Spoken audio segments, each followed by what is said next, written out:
Ang pag-ampot sa tulo ka misteryo kombate sa orasyon di Gisman. Orasyon misteryo 1. Libirami to di dominis sa pinalantabang kamurasyonis. Inahan aman ko. Habang ako muna po sa kalistanan. Orasyon ni Senyor sa Sebastian. Tungod sa kargada sa kidatman. Sa mga bala kami dapatan ang lawas. Dili pamansahan. Diba Salvador Galasin para kombate. Misteryo 2, pitisan mo po kami. Arong silang kanan nasa kampo, buko nila Senyor San Pablo, Senyor Santiago, ang mga mas amalayo ninyo. Jesus Maria Santissima, sa mga kaaway ko, ay nakasakto rin Indicator Puasi, Aris Patinum Aparit Igusom, Ros Malporasyonis, ubanan mo po ako sa akong mga kaaway, ang mga armas, pamalayo ninyo, Juan Mateo Lucas Pugi, ang mga kanyon ng mga armas santos na bulan sa langit. Misteryo 3 sa Diyos man, sa Diyos anak, sa Diyos sa Espiritu Santo. Landagi ginawa sa kasinod ng among debosyon. Lungagi ginawa nga gibinis sa yuta. Busar kami tabangan, bisan unsang kalisod, mamulong kami ning sumusunod. So, kusikot Diyos ng solitaris kusom. Ginawa tabangi kami ang bidisong diskomunyon sa Pusil, Kanyon, Umba, Hangrinid, Masinggan, Baylita, Garan, Armalay. Ubang sa kalibutan nga molas kami sa tubig bangka, pintik, garuti, tunok, suyak, bato, mga gibang mapiraso sa among lawas. Kusog kagaya takana mo ang bendisyon o bato bay kami ang kunyan sa dagat. Igusom, igusom, igusom, Santa Rebecca sa baba, Santa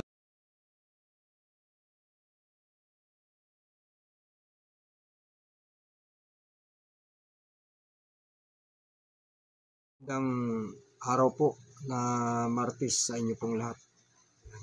Wala po tayo ngayon kay Piniagimat, ano? At hindi po tayo nakapunta ron. So, schedule po natin kay Piniagimat mga Friday pa po. Ayan. So, ngayon guys, no, ano ko lang ito, no, yung aking pong ipakita ko lang itong nangyari dito sa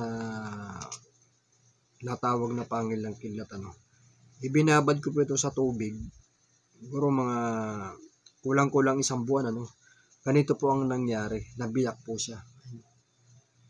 Nabiyak po ang ano, no. Pagka ito pala, pagka natuklasan po natin na kapag ito pala itong mga pangil ng kidlat, kapag ito pala ay binababad ng matagal sa tubig, ito pala ay na ano, no, parang na ano siya, lumulutong, nabibiyak. Sayang at maganda pa naman, no, nabiyak lang.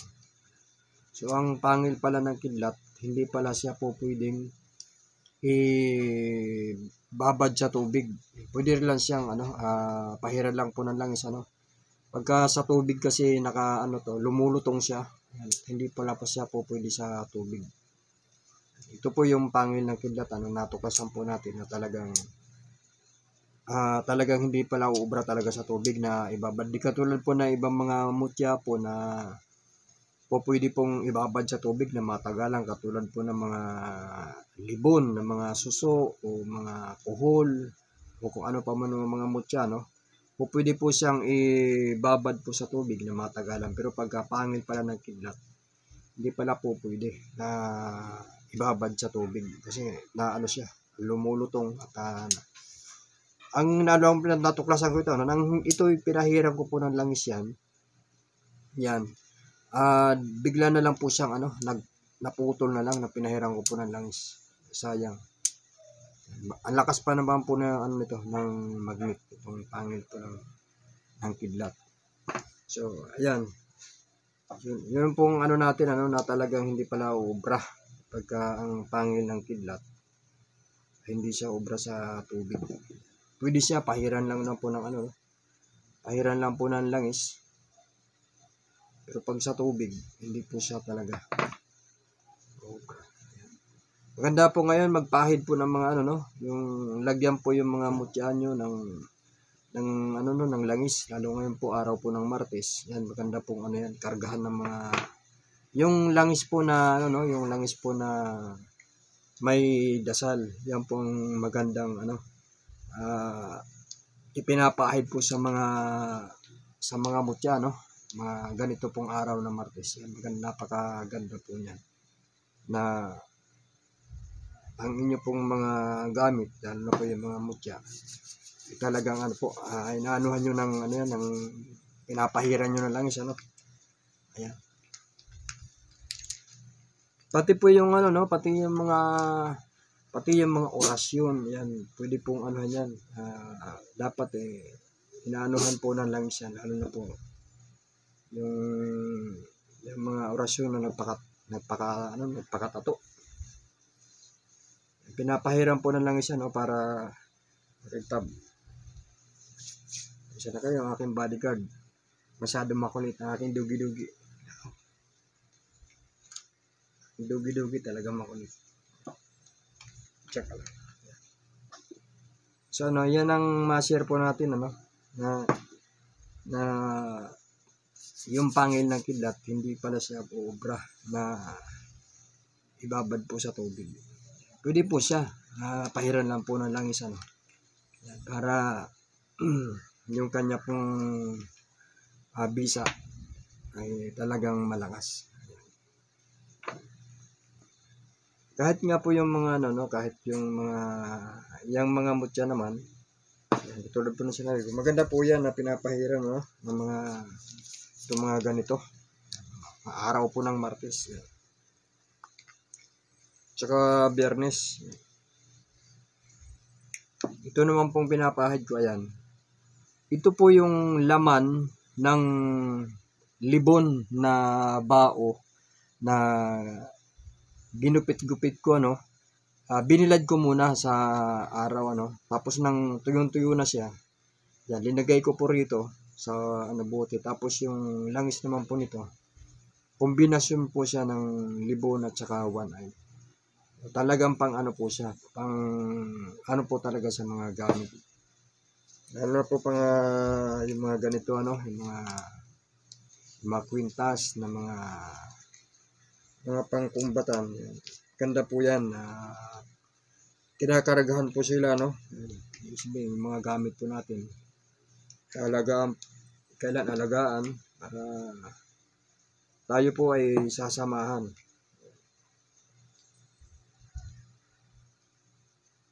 So, napakarami po nating ano, no? Medyo marami tayong mga kalikasan na suot-suot po natin.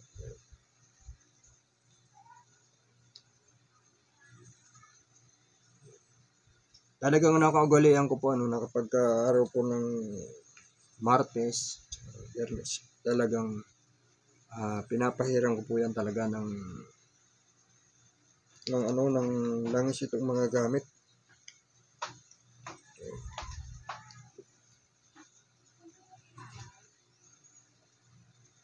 Ito naman po yung ano, yung kahoy na naging bato. Yan, madalas ko pong ipakita sa akin po vlog.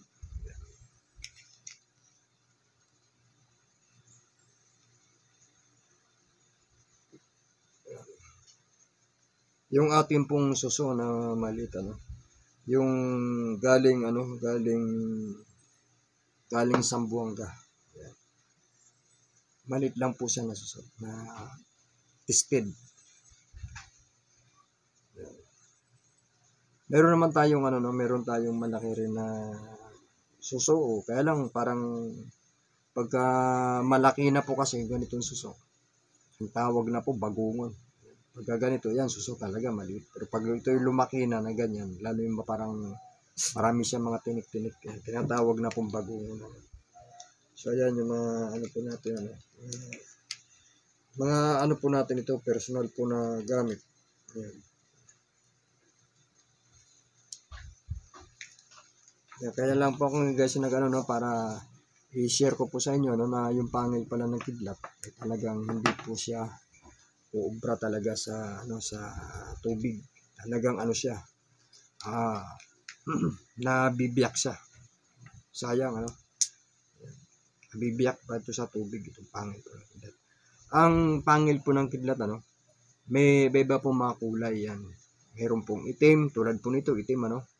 Tapos meron pong brown. May iba pong kulay, may puti na pangil po ng kidlat. So pagka ganito, ano, na itim, ito po yung malakas po ang magnetic po ito. So kapag ito po ano, dinadala, yan, share ko lang po ayon po sa ating po mga nalalaman, ano. Kapag itong mga magnetic na bato, kapag sabi nga kung ano po ang iniisip nyo, Yun po hinihigop niya. Kumukuha po siya ng enerhiya. So, pagka nagtatangan po kayo ng mga ganitong klase ng mga bato na magnetic, huwag po kayong mag-iisip ng mga negative na bagay, sapagkat kung ano po ang inyo pong iniisip, yan po yung hinihigop niya. Sapagkat ito po ay virtudes po ito ng kalikasan. So yung kanya pong enerhiya, kung ano pong iniisip ng nagdadala po sa kanya, yun po yung hinihigop niya. So pagka negative po ang ating pong iniisip, yung pag sinasabi po natin, lagi tayong walang kaperahan, ibig sabihin, madalang yung pananalapi. Talagang madalang po talaga kasi yun po yung ating iniisip. Kasi yun hinihigop niya, So, negative po ang ating iniisip. So, kailangan lagi po tayong positive. Para yung kanya pong higuping enerhiya, talagang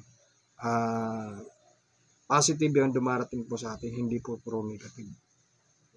Yan po share po natin sa hindi po nakakaalam na yung mga ganito palang bato na magnetic, kapag ito po yung tinatangan sa araw-araw, so wag po kayong mag-iisip ng mga negative na bagay sapagkat yung pong kanya pong higupin, so kailangan lagi pong positive para ang grasya pumapasok po sa atin. Sayang itong pangil ng kidlat na nabiyak lang, Hindi naman po pwedeng dugtongin ng susgulian o pandikit o kung ano pa man. At wala na po yan, bato yan. Pero kung ito po kahoy, yan, magagawan po ng paraan yan na madikit. Pero pag ito, katulad po nito, bato, wala na po talaga. Ayan, sayang. Napakaganda pa naman itong pangil po ng kidlat na basag lang o nag-crack. Dahil nga sa kabababad po sa tubig, hindi po talaga po pwede na ibabad sa tubig itong mga pangil ng kidlat. So ayan, yan po yung mga natin, ma-share po natin. Ayan. Yung mga tattoo, kaya po pinapahiram po yan ng langis para po siya buhay. Kinakargahan din sa, lalo na po yung mga ganito pong langis na dinadasalan po natin yan, ay pinapahid po natin sa mga mutya, sa mga gamit na pangkumbatan. Yan. Mabisa po na pang unas sa mga gamit. Pero ito pong mga kalikasan. Yan. Sabi nga, sa mga spiritual, tulad po sa atin, kapag ito pong mga kalikasan, sabi nga nila, na ito po yung may mga sarili na pong mga bertod dyan. Yan. Pero kapag isang spiritual na, sabi nga, likay-likay ang inyong panalangin, ang inyong obligasyon, humihina po ang karga po nito. Yan. Sapagkat siya spiritual, tapos marami sa mga mutya, tapos likay-likay ang kanyang obligasyon, humihina po yung karga niyan. Pero kung halimbawa, hindi naman po kayo spiritual, talagang sabihin, normal lang, wala pong problema. Kasi hindi po kayo spiritual, hindi po kayo nabindisyonan, hindi po kayo authorized. Yung inanuhan lang po yan, pinandungan o pinahiran ng langis na may dasal sa inyo pong mga pinagbibilhan o pinaglilimusan ninyo, walang problema kasi hindi naman spiritual. Pero bagay kayo spiritual, tapos katulad po nito, medyo marami pong mga gamit. So humihina po siya, sapagkat nanghihingi po siya ng pakain. Pero nandoon pa rin po yung lakas niya. Pero para 100% kay isang spiritual, bukod sa yung obligasyon sa yung tinutumanan, sabi nga sa Bisaya, kailangan pinakakain din sila ng dasal para mas malakas ang karga. Yan. Para pagka sila kinakailangan natin, tulad ng mga pampaswerte, tayo naman mga lang naman natin, pampaswerte lang, tayo po medyo daruyan po tayo ng grasya sa ating pong pamumuhay, dahil hindi naman po tayo mga tagaligtas, tayo naman ay sibilyan lang. So ang kailangan natin pang ano lang, pampaswerte ba, na hindi po tayo, sabihin hindi naman po tayo hirap sa financial ano. Sabihin sabi nga sa Bisaya, makakain tayo sa loob na isang araw ng 3 bisis ano. So, yan lang naman po ano natin, tayo naman sabi nga hindi naman tayo tayo may mga civilian. So pero kahit paano ano, tayo naman ay civilian, so kailangan din natin ng protection lalo sa hanap buhay po natin. Yan, alam niyo naman ano, sa mga nanonood po sa mga vlog ni Kalantsaw, yan kung ano pong mga hanap buhay natin, yan tayo po namamasada ano. So kailangan natin ng protection. Ayan, yung mga ganito na mga kalikasan o mga gamit ano. Pero ito, mga material lang po ito na bagay. Mas importante pa rin po yung ating pong panalangin sa ating pong may kapal na tayo po iligtas sa mga kapamakan o mga disgrasya at bigyan tayo ng biyaya ano, sa ating pong pamumuhay, na bigyan tayo ng pinansyal o para naman makakabayad tayo sa ating pong obligasyon tulad ng mga bills ano. So ayan lang naman po ating hinihingi ano sa araw-araw. So ayan, kung meron naman ano, kung yung iba na nangangailangan talaga, na alam naman natin na talagang wala naman talaga siyang panlimos na sa mutya, yan, binibigyan po natin ano, hindi lang po natin binibidyohan o hindi natin ipinakikita. So inaabot na lang natin na para makatulong naman po tayo. So ayan. So ayan po yung ma-share po natin ngayon ano, yung pangil ng kidlat na hindi pala siya uubra sa tubig na ibabad. Ayan. Siya po ay napuputol o nagka-crack. Ayan. So hindi talaga siya po pwede. Pwede lang po siya. Pahiram po ng langis ano. Langis lang. Yan, pwede na. Para hindi po siya mag-crack kapag binabad po sa tubig. Langis lang okay na. Pahiram nyo lang po ng langis. So ayan lang po ano. Yan, salamat po sa mga shout out po sa mga silent viewer po ni Commander Kalantsaw. Salamat po sa inyo pong suporta. Meron din po sa ating pong mga utol na mga Haring Bakal, Luzon, Visayas, Mindanao. At sa mga brother po natin na mga Resalian. Shout out po sa inyo po lahat. Ayan, at meron po nagpapashoutout sa atin ano, yung family Adlaw sa Batangas. Ayan, at nasakay po natin yan. Yan, sabi niya bro, baka po pwedeng pa-shoutout ano. Ayan, Adlaw family dyan sa Batangas. Ayan, shoutout po sa iyo sir. Salamat po sa iyo pong pag-subscribe. So ayan ano, God bless po sa ating pong lahat.